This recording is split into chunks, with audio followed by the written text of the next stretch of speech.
How's it going, Dave and Comic Book Investments? So we're going to look at 5 keys that are dropping in price and by a lot, some about 90%.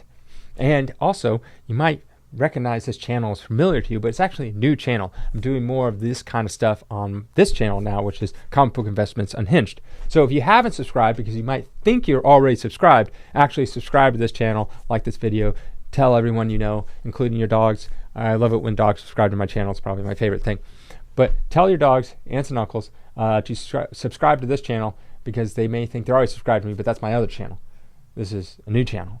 So multiple channels going on. And I'll have another channel in the works. I don't know what I'm calling it. It won't be called Comic Book Investment, something, but be something different. But it's comic book related. Anyways, let's look at the 5 keys dropping. That's what you're here for. What if number 10? This is when Jane Foster became Thor. This was pretty much the point of the movie of the last Thor. What was it? Thunder and Love? Love and Thunder? Something like that. Anyways, a 9.8 recently is selling for about $320. 6 months ago it was $350, so down 10%. Back in all of 2024 is about $433, down 26%. And at its peak, at its height, it was $2150. That is down 85%.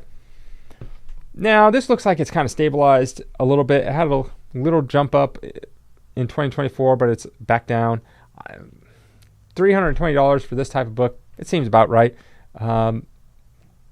It's back to where it was prior. So I think this is like if you're thinking about getting the book and you don't want it to go down anymore, I think this is a pretty safe time. Next is we got King Spawn number 1. This is the H variant. There's a lot of million different variants for this one. But anyways, a 9.8 recently sold for $20. 6 months ago, it was $75. That's down 60%. In all 2024 is hitting about $66. That's down 55%.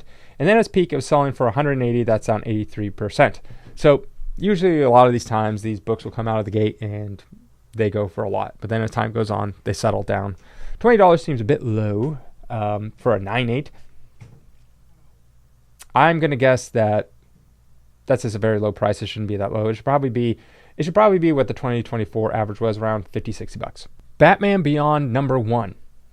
A 9.8 recently sold for $800. 6 months ago, it was about $1050. That's down 24%.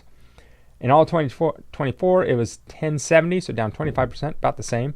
And then a 9.8 at one point peaked at about $2,900, down 72%. So Batman Beyond. I mean, I've been watching the cartoon recently. It holds up. I don't know. I like it. I think it's pretty good still. They were going to make a movie of it. I saw some of the, I guess, behind the scenes or stills, whatever is an animated movie. They should have done it. It kind of looked like the style of Edge of the Spider-Verse.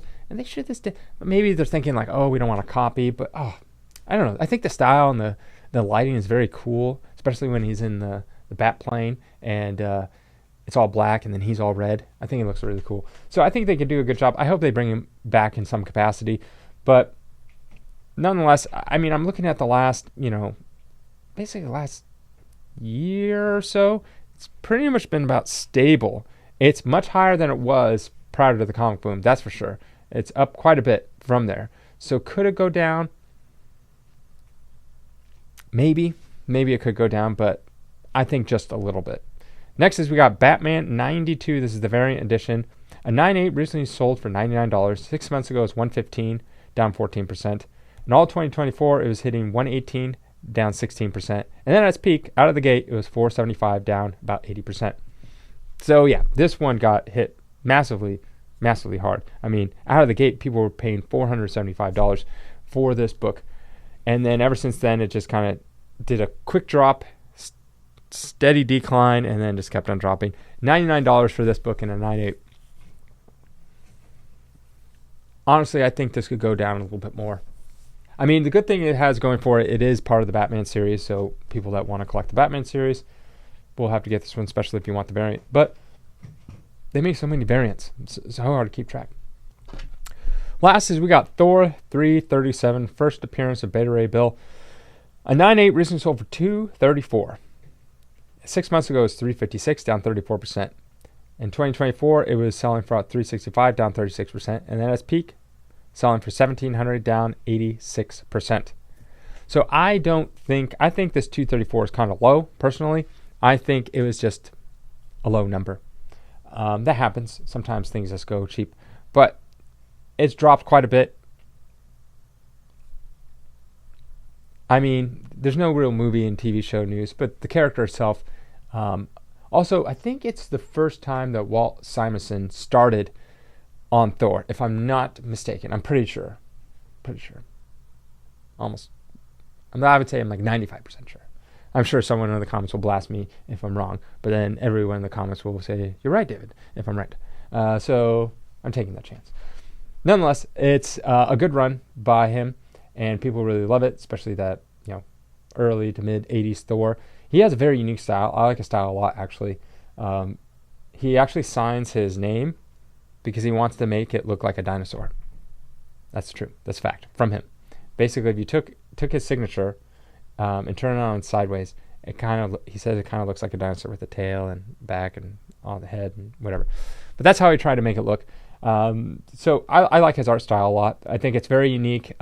It's kind of like, it's not like Bill Sienkiewicz, but in terms of like very different, in terms of how proportionally things don't really match up. Like Jim Lee's, like everything's like proportionate, which is great. But like Bill Sienkiewicz and Walt Simonson, I don't know. They're the ones that they're just a little different. It's not perfect, but I like it. I like it like that.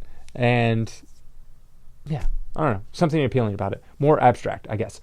Anyways, that is it. Remember to subscribe to this video and have a great day. And also, if you're going to be walking around Comic-Con, I will be there on Thursday. Come say hi. I'll just be walking around. I won't be at any particular booth. Just walking around in general. I'll be there pretty much most of all day.